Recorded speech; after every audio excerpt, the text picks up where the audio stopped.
La prison, on ne la souhaite à personne, même pas à son pire ennemi. Pourtant, il y a des gens, pour une raison ou une autre, se retrouvent derrière les barreaux, innocemment ou coupables de quelque chose. Ange Akondé, à seulement 19 ans, a été emprisonné. 4 années qu'il aura passées à la prison de Misrété et à la prison d'Abomey. 4 années de sa vie où il aura vu et vécu beaucoup de choses inimaginables. Il décide avec nous de nous révéler tout ce qui se passe derrière ces murs et tout ce qui se passe derrière ces fils de fer barbelés. Aujourd'hui, c'est avec moi que vous pédalez.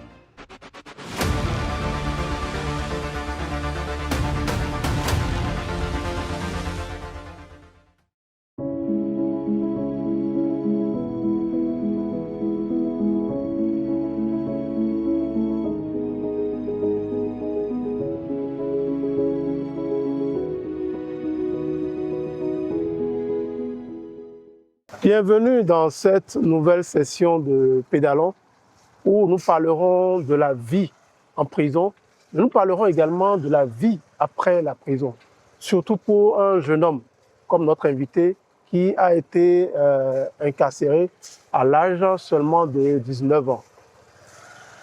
Aujourd'hui, nous allons pédaler essentiellement dans Ouedo, d'accord? Nous allons pédaler dans Ouedo, qui est situé dans la commune d'Abomey-Calavi. Pour ceux qui nous suivent, cette émission, ce podcast est essentiellement disponible en intégralité sur notre chaîne YouTube. C'est également disponible en voix sur Spotify et sur Deezer. Vous pouvez nous suivre sur nos réseaux sociaux, que ce soit Facebook, Instagram, TikTok ou X.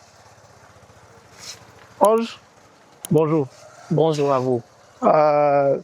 Encore merci d'avoir accepté participer à cette session à vélo dans la belle cité de Ouedo. Nous allons parler de ton parcours, de ton expérience, de ces 4 années douloureuses que tu as passées. Exactement.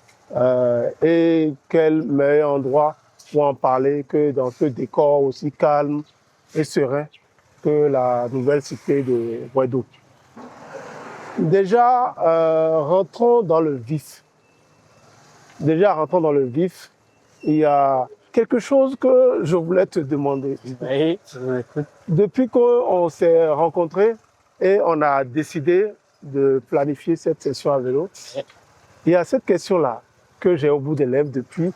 Tout le monde sur cette planète, je ne sais pas pourquoi, quand on dit que quelqu'un se retrouve en prison, il y a cette histoire de savon sous la douche. Je n'ai pas compris d'où est-ce que cette histoire est sortie.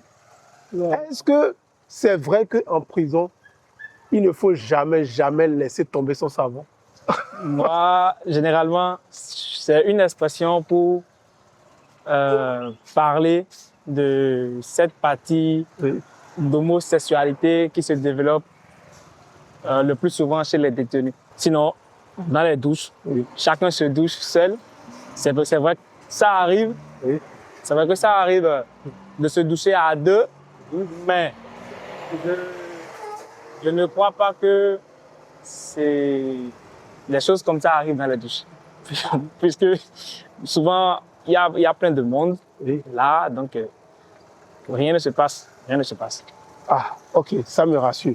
Parce que je ne sais pas d'où l'histoire est sortie, mais dès qu'on apprend que quelqu'un est allé en prison, on dit « Ah, fais attention, ne laisse pas tomber. » Et aujourd'hui, tout ce qu'il y a comme vidéo drôle sur les prisons se résume essentiellement à cette séquence-là, où on dit « Ah, quelqu'un a fait tomber son savon, quelqu'un a fait tomber son savon. » Je n'ai pas compris d'où ça vient. Non. Ben, c'est rassurant. Tout le monde peut se doucher en sécurité là-bas. Ah, ok, super.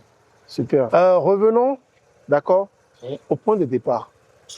Ce qui fait qu'aujourd'hui, on est en train de pédaler, c'est ces 4 années de ta vie.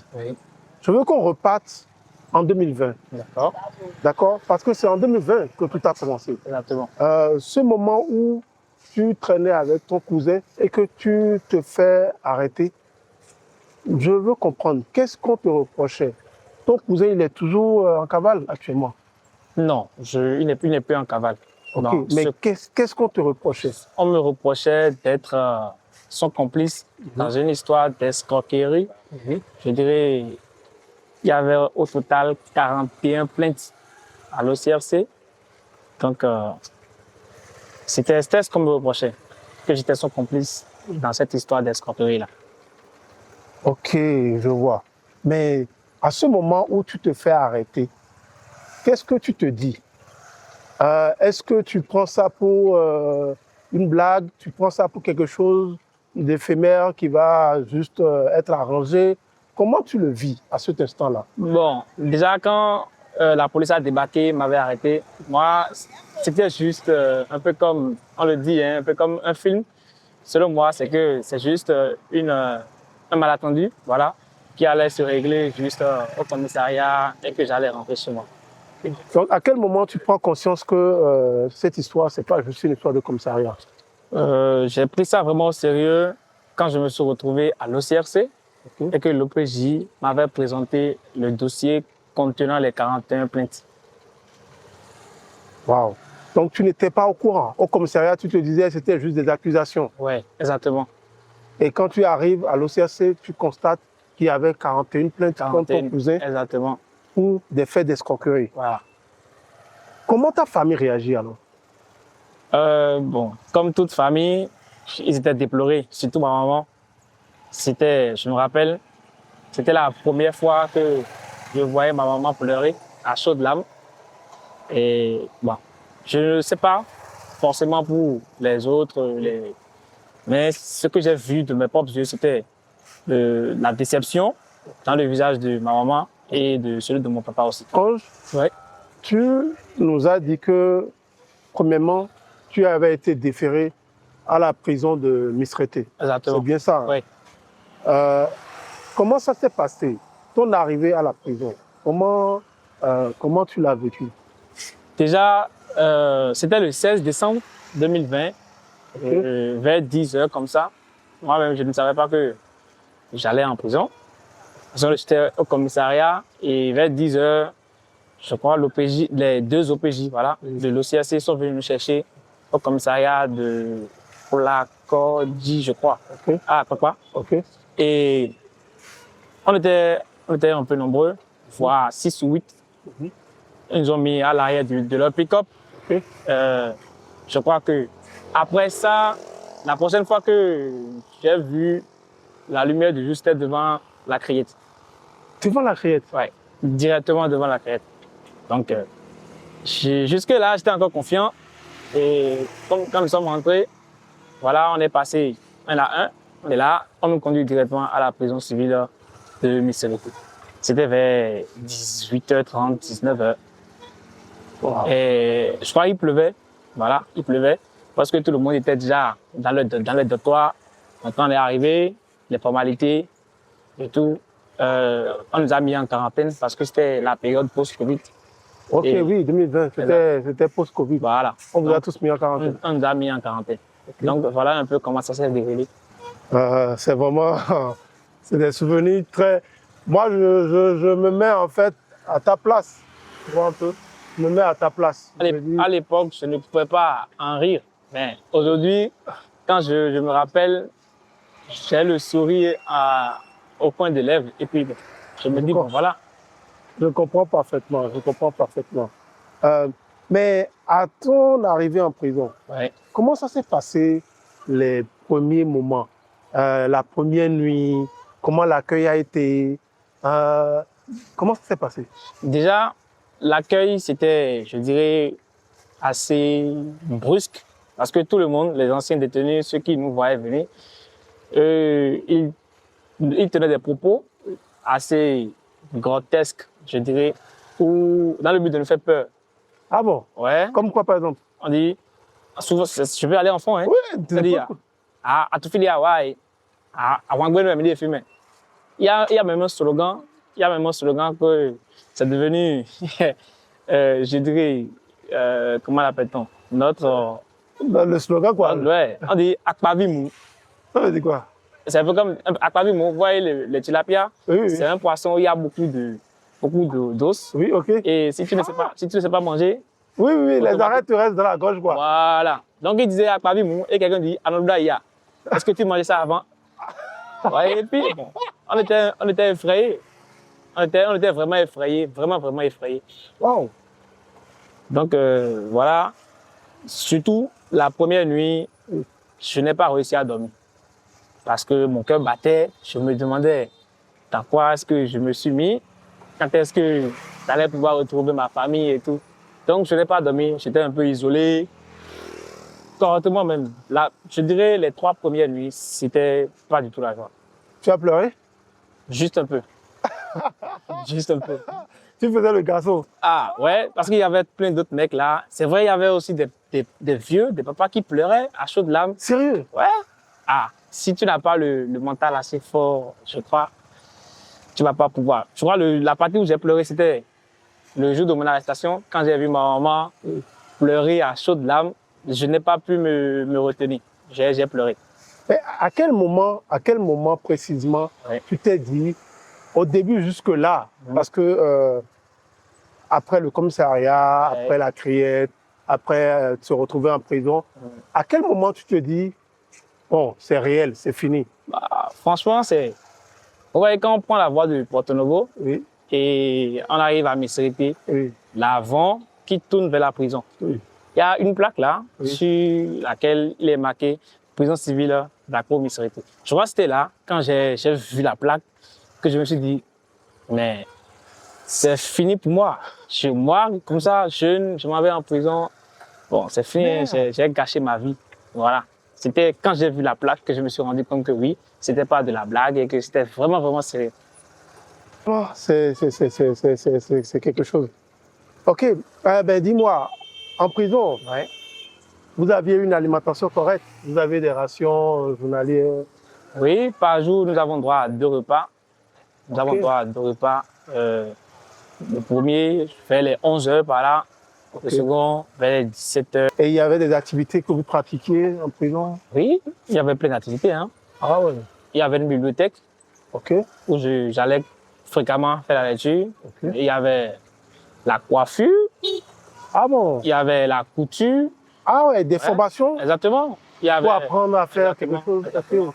il y avait la soudure, oui, et la menuiserie aussi. Ok. Là. Il y a une chose, moi, qui m'intéresse encore plus dans ton histoire Ouais. et ce que tu me racontes, Ouais, c'est que tu as eu le bac en prison. C'est exactement. bien ça. En effet. Tu as eu le bac en prison. Mais avant d'aller en prison, tu étais en quelle classe? J'étais en terminale. J'avais repris la classe De parce que terminale. j'avais échoué, oui, Ok. l'année précédente. Ok. Donc j'étais en terminale. On avait commencé la rentrée en septembre. Ok. Et en décembre, je me suis retrouvé derrière les barreaux. Ok. Mais dans ce cas, comment as-tu fait pour l'examen? Pourquoi tu as voulu préparer ton examen? Bon, pas que tu as voulu, oui, mais quand même tu as fait le choix d'aller à l'examen malgré cet environnement-là. Déjà, je vais remercier Dieu, je vais remercier ma maman et monsieur Emmanuel. Parce que 2 semaines après la quarantaine, on nous a répartis dans les dortoirs. Je crois que c'était le 31 décembre 2020. On était le 31 décembre 2020. Et quand je suis venu automatiquement dans le dortoir, la première personne qui m'avait adressé la parole, je crois que c'était M. Emmanuel. Ok. Il était assez stupéfait de me voir, jeune comme ça, atterri là. Il m'a appelé, il m'a dit « Ah, qu'est-ce que tu fais ici ?» J'ai essayé de lui raconter un peu la situation. Il a dit « Ah, vraiment désolé. Hein. » Maintenant, il m'a demandé qu'est-ce que je faisais quand j'étais encore en liberté. C'est là que je lui ai dit que je suis en terminale. Il m'a demandé « Ah, est-ce que tu as déjà déposé les dossiers ?» J'ai dit non. Il a dit « Cette année, tu iras à l'examen. » Waouh, il t'a Exactement. dit ça comme ça. Exactement. Déjà Ok. même, avant, au préalable, je crois la première visite que j'ai reçue de ma maman aussi, j'étais encore en quarantaine. Voilà. Elle était venue avec mon sac d'école et mes cahiers à l'intérieur. Et Ah bon? exactement. Mais j'ai pas eu la chance de la voir parce qu'on était en quarantaine. Donc, quand on m'a amené le sac, j'étais assez étonné. Je l'ai appelé, je lui ai dit, pourquoi vous m'envoyez mon sac? Elle m'a dit, je ne sais pas comment tu vas faire. Mais cette année, il faut que tu aies le bac. Donc après, j'ai fait le rapprochement, j'ai dit, mais c'est Dieu et puis voilà. Ouais, clairement. Sinon, clairement. avant, il n'y avait pas encore eu quelqu'un qui avait été au bac à Missirité. Ah bon? Il n'y avait pas eu. À Missirité, non. Ok. Donc, du coup, en fait, ta maman, quand tu étais encore en quarantaine, tu venais d'arriver, elle te ramène tes affaires. Et dans tes affaires, il y a ton sac d'école. Toi, tu te dis sûrement que c'est des affaires personnelles. Voilà. Mais là, tu trouves tes cahiers de cours Exactement. et tes choses dedans. Voilà. Mais bon, tu ne peux pas rendre ça, c'est les tiens, donc tu les gardes. Voilà. Et après, au finish, avec ce que M. Aguessi, d'accord, qu'on remercie d'ailleurs, à qui on passe au coucou, donc c'est lui qui s'est rapproché de toi et qui a dit, il faut que tu passes le bac. Voilà. Et là, ça te rappelle que ta maman t'avait laissé ce sac. Mais c'est providentiel, hein. Dieu fait ces choses. Exactement. Parfois, il ne descend pas, mais il passe forcément par des hommes, des personnes pour accomplir une mission. Exactement. Mais dès qu'il te dit, il faut que tu passes le bac, est-ce que toi-même, tu croyais en toi? Est-ce que tu te sentais apte à aller à l'examen? Bien, mentalement? Déjà, quand il m'avait dit ça, moi-même, je n'y croyais pas. Comment être en prison et participer aux examens nationaux, je me dis, ben.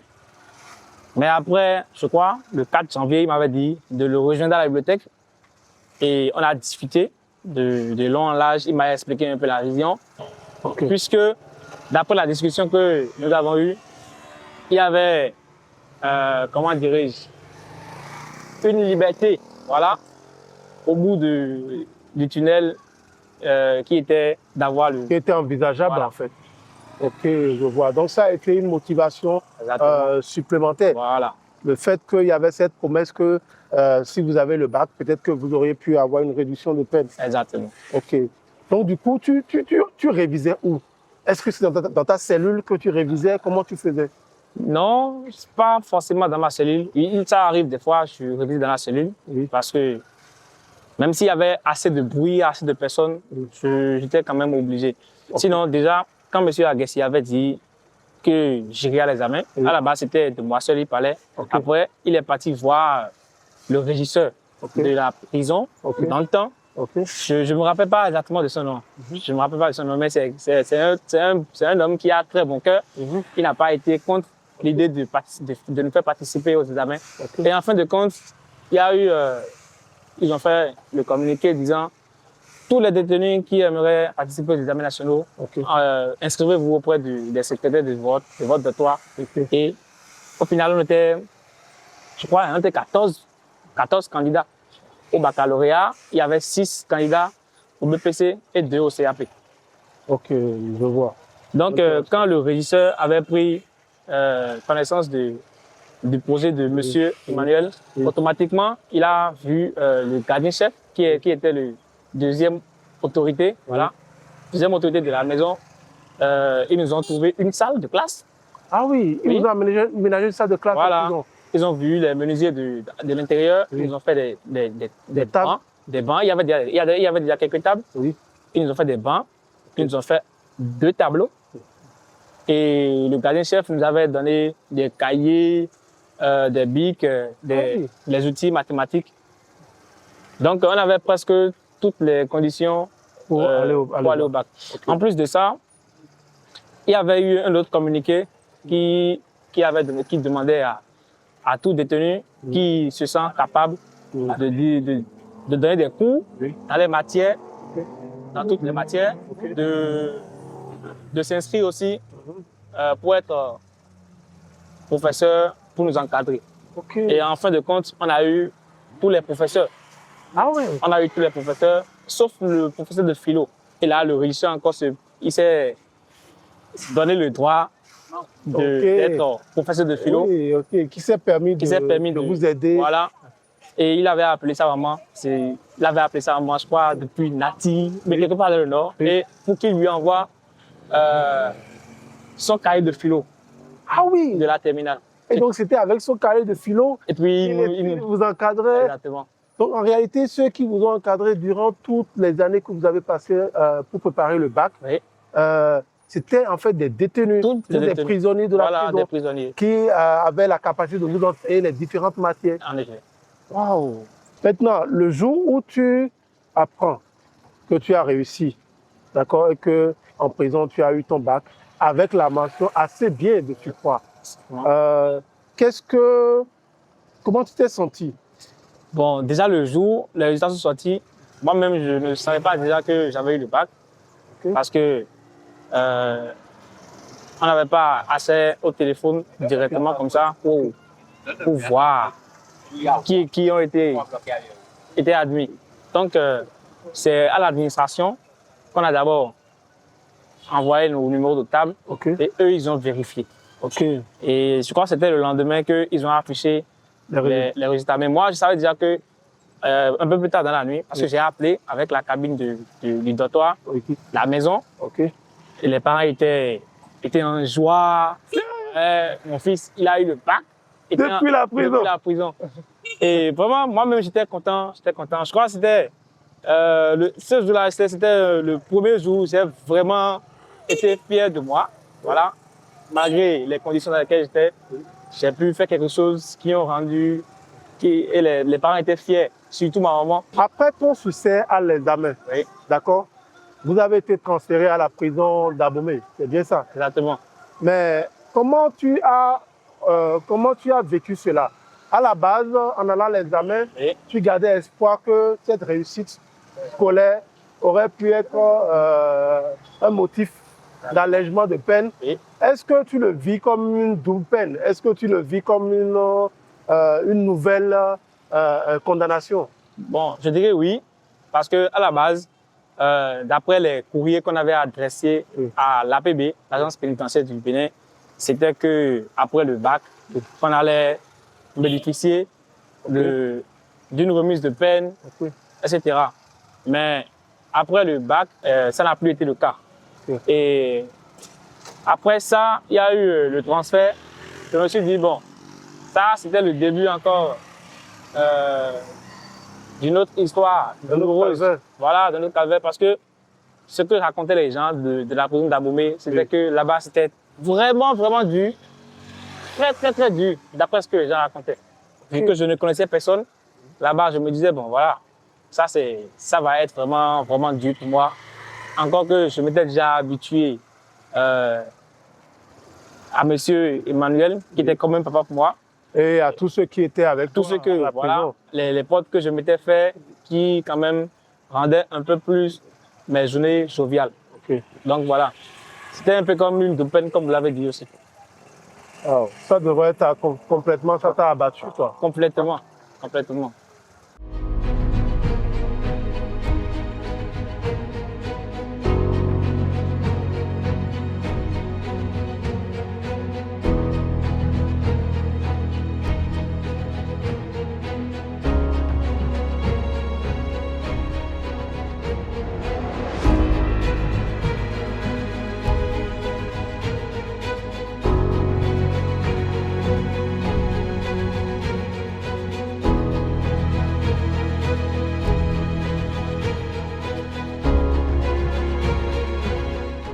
Tu disais que ce que tu entendais dire de la prison d'Abomey par rapport à Misrété, c'est que c'était plus dur, c'était plus difficile. Exactement. Et c'est normal parce que tu arrives dans un milieu où tu ne connaissais personne. Voilà. Au moins de l'autre côté, tu t'étais un peu familiarisé avec des co-détenus, tu t'étais familiarisé même avec l'équipe de sécurité, ou bien comment vous les appelez? L'administration. L'administration pénitentiaire. Et là, maintenant, tu pars dans quelque chose de nouveau, quelque chose de complètement inconnu. La question que je veux te poser, qu'est-ce que la prison d'Abomey t'a enseigné? Dès que tu es arrivé, quelle est la chose que tu as comprise et tu t'es dit, à Misrété, c'est pas comme ça. Là, c'est différent de Misrété. Déjà, de point de vue visuel comme ça, la propreté. C'était pas propre comme Misrété. Déjà, il y avait trop de terre rouge et les dortoirs n'étaient pas vraiment éclairés. Voilà. Et on était vraiment nombreux dans les dortoirs. Carrément. On était au moins, au début, 600 dans un dortoir. 600? Voilà. On dormait, comment dire, entremêlés comme ça. Comme dans les boîtes de sardines, comme on le dit. Au départ, c'était comme ça. Et je me rappelle, moi, on m'avait attribué une place qui était je sais pas loin de l'entrée de la douche. Ce qui faisait que pendant que je dors dans la nuit, toutes les personnes Qui allaient aux toilettes. allaient aux toilettes me piétinaient forcément avant de passer. Donc souvent dans la nuit, quand on me piétine 2-3 fois, j'étais obligé de me lever parce que ça m'énervait. Je reste assis assez et je profite quand le jour se lève, je m'endors à une place assez paisible. Autre chose aussi, Oui. quelle a été ta pire expérience en prison? Quelle a été l'humiliation, la chose que toute ta vie, tu t'en rappellerais? C'était une période où j'avais quasiment pas d'argent sur moi.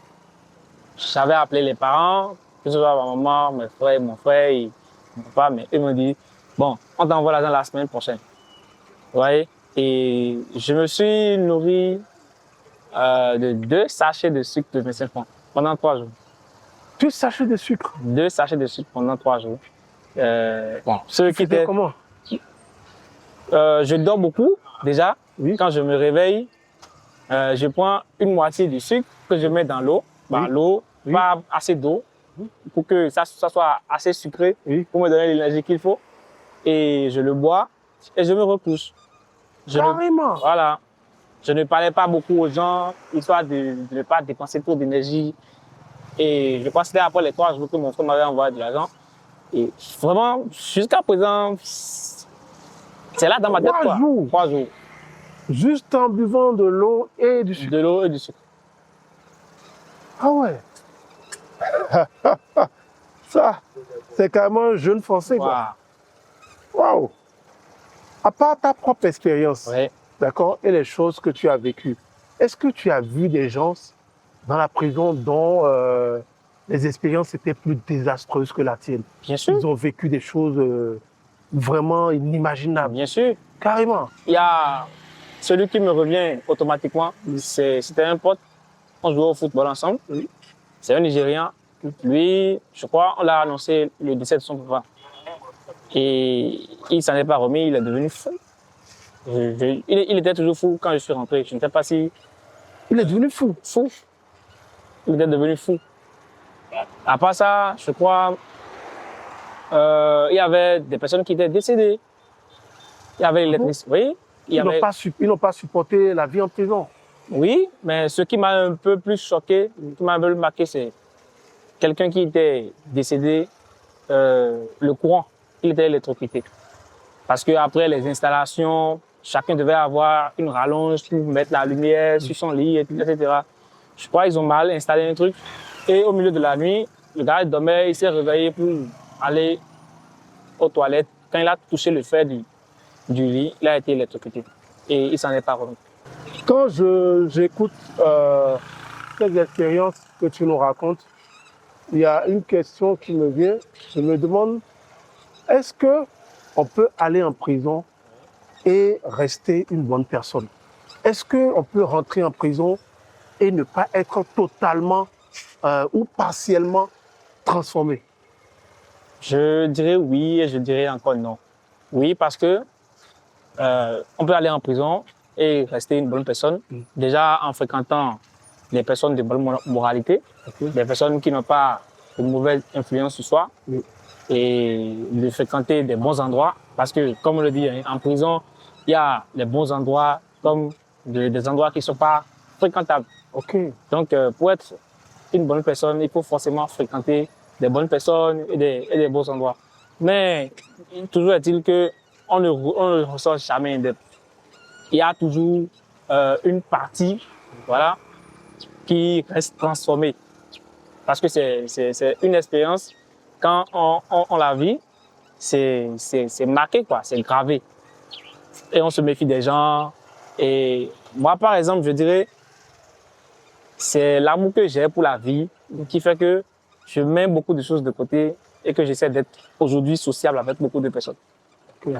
Parce que si vous vivez l'expérience-là, déjà là-bas, il y a les gens, ils vous montrent différentes facettes et vous aurez tendance à croire que tous ceux qui se rapprochent de vous, c'est toujours pour vous faire du mal. Voilà. Ok, je vois. Je vois. Quand tu dis par exemple que on peut sortir de la prison, Oui. ou on peut avoir vécu cette expérience et rester une bonne personne, Oui. que ça dépend des personnes que tu rencontres en prison Exactement. et que tu fréquentes. C'est par exemple le cas de M. Emmanuel dont Oui. tu parles souvent. Exactement, monsieur Tu es Emmanuel. tombé sur cette bonne personne-là qui t'a pris sous son aile et qui t'a orienté. Si ce n'avait pas été le cas, peut-être que ça aurait été... À part monsieur Emmanuel, déjà c'est lui qui est je dirais le socle même de ça, voilà. Oui. À part ça, j'ai eu à rencontrer beaucoup de personnes par le biais de monsieur Emmanuel toujours. Je crois aussi que j'avais rencontré beaucoup d'hommes d'affaires, hein, beaucoup d'hommes d'affaires. Je ne me rappelle pas vraiment de tous les noms. Et qui m'ont donné beaucoup de conseils, surtout parce qu'ils ont appris que malgré que j'étais en prison, j'ai été à l'examen, ça les touche vraiment, me dit ah c'est une bonne chose, il faut faire ci, il faut faire ça. Je fréquente un peu plus, je dirais trop la bibliothèque. J'ai eu à participer à des séances de méditation pour essayer de ne pas tout déstresser, tout décompresser et tout. Donc j'ai rencontré beaucoup de personnes, beaucoup trop de personnes. J'avais aussi la chance que dans mon dortoir, il n'y avait pas assez de délinquants en griffes. Il n'y avait pas assez de délinquants, on était des jeunes. Et puis, on passait presque toute la journée à jouer au jeu de cartes, à la play des fois. Donc, il n'y avait pas de mauvaise énergie dans les alentours. Ok, je vois un peu. Quand tu parles ainsi, moi, ça prouve qu'il y a du bon. Il n'y a pas seulement du mauvais, il y a du bon. Oui. Dans ce cas-là, quel est ton meilleur souvenir que tu gardes de tes années en prison? Le meilleur souvenir, bon, je dirais deux, parce que le premier meilleur souvenir, c'était à Mistrité, le jour où les résultats sont sortis. Ah ouais. Voilà, c'était le premier meilleur souvenir. Parce que monsieur Emmanuel m'avait dit, toi, tu m'as étonné. Parce qu'à un moment donné, qu'il avait commencé par perdre confiance, il se demandait si est-ce que j'allais réussir. Parce que les rares fois où il me voyait avec le cahier, j'avais toujours mon casque. Ok. Donc il pensait que tu écoutais il pensait de la musique. Oui, voilà. Alors que pour moi, c'était la meilleure manière à moi de me concentrer. Parce qu'il y avait beaucoup de bruit. Donc quand il y a le bruit de la musique seule dans mon oreille, je reste assez concentré pour lire. Le deuxième souvenir, c'était le jour où je suis rentré. Le 16 décembre. Où tu es sorti de... Ouais. Le 16 décembre 2024. Quand je me suis réveillé, tout ce qui était passé, c'était l'ultime meilleur souvenir que j'ai de la prison. Aujourd'hui, c'est un souvenir qui fait partie du passé, une expérience qui t'a forgé et qui t'a permis, malgré ça, d'aller de l'avant. Tu es sorti, mais tu ne t'es pas limité, par exemple, au bac seul. Non. Depuis que tu es en liberté, qu'as-tu fait? Alors, j'ai suivi une formation en développement web. Je crois que c'était un mois après ma libération. Je me suis inscrite et j'ai fini la formation, je dirais, bientôt 1 an. Donc, je suis développeur web, full stack. Je suis en freelance actuellement. Ok, super, super. Ça, c'est bon. C'est très bon parce que ça prouve que une expérience négative ne vous limite pas dans la vie. Non. D'accord? Une expérience négative ne vous limite pas la vie. Au contraire, il faut savoir rebondir. Et savoir rebondir, c'est aller de l'avant, faire les bons choix qu'il faut pour son avenir, pour que cette expérience reste dans le passé, que ça n'impacte pas votre avenir. C'est ça. Vraiment, c'est très intéressant ce que tu nous dis là. Et cet instant, d'accord, cet instant où on parle de choses aussi impactantes, il y a une question que je veux te poser. Si tu devais parler, d'accord, à ton moi, c'est-à-dire à toi, qui avait 19 ans avant d'entrer en prison, quel conseil tu lui aurais donné? Le conseil que je lui aurais donné, c'est simple, hein? Ne traîne pas avec tout le monde. C'est ce que je lui dirais en un seul mot. Ne traîne pas avec tout le monde. Reste dans ton coin, travaille et quand ton heure sonnera, tu vas vraiment briller. Super, super. Un jeune, par exemple, Oui. d'accord, qui se retrouve dans la même situation que toi, Oui. d'accord, et qui entre en prison, Oui. quels sont les conseils que tu lui donnerais? Quelles sont les astuces que tu lui donnerais pour qu'il s'en sorte, soit comme toi, ou qu'il s'en sorte même peut-être mieux que toi, mais qu'il ne tombe pas dans certains travers ou dans certains pièges en prison? Bon, premièrement, je lui dirais de ne pas se fier aux beaux parleurs. Parce que quand on entre automatiquement en prison comme ça, Oui. il y a beaucoup de personnes ils viendront vers toi Oui. pour te dire, ah, mon petit, ils parlent même comme si vous étiez familier, pour te mettre en confiance, pour te faire sentir en sécurité, OK. mais qui ont des intentions Complètement différent. complètement différentes. Donc, la première chose que je lui dirais, c'est ne pas se fier aux beaux parleurs. OK. Deuxième chose que je lui dirais, c'est de fréquenter vraiment, de voir, d'être observateur. Voilà. De fréquenter les personnes de très bonne moralité, pas dans le but quand même de faire confiance quand même, mais ne pas fréquenter les personnes, je sais pas, mal polies, les personnes qui ont de mauvaises influences sur soi. OK. Pour finir, qu'est-ce que je lui dirais? Je lui dirais de ne pas, comment dire, d'être persévérant. OK. Parce que en dépit de tout, la prison, ce n'est pas quelque chose qu'on vit, c'est pas dans la chair, OK. non, c'est dans le mental. OK. Je ne dirais pas que tous les jours que j'ai vécu là-bas étaient des jours difficiles. Mais il arrive des fois des jours où ça ne va pas du tout. OK. Il peut peut-être être tenté de prendre de l'alcool, OK. de prendre des médicaments, OK.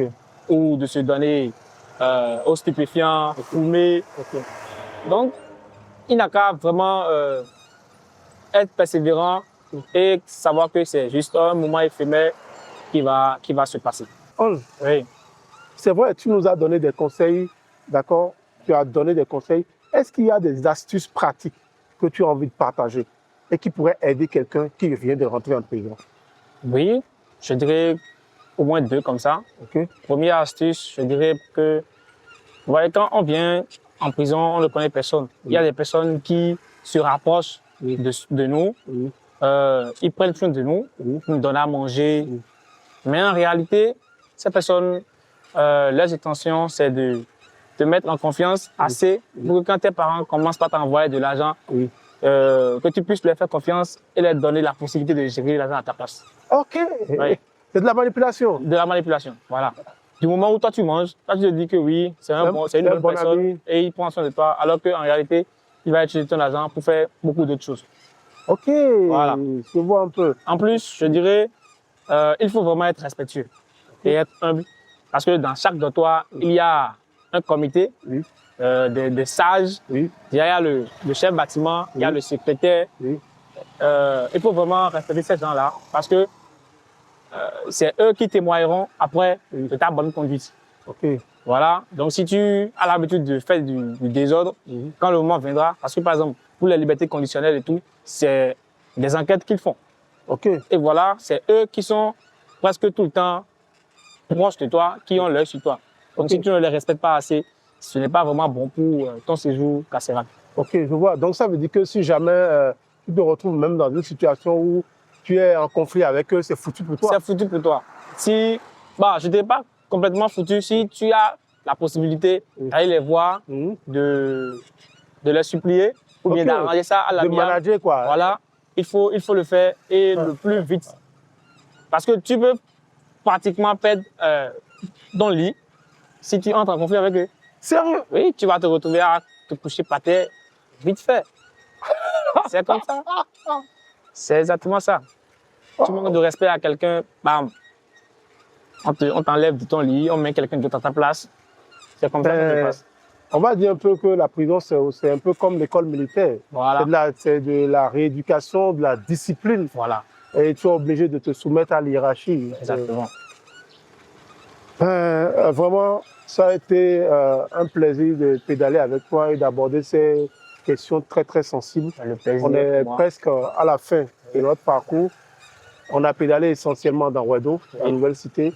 On a abordé tous ceux qui nous ont rattrapés on est vers la fin de notre podcast.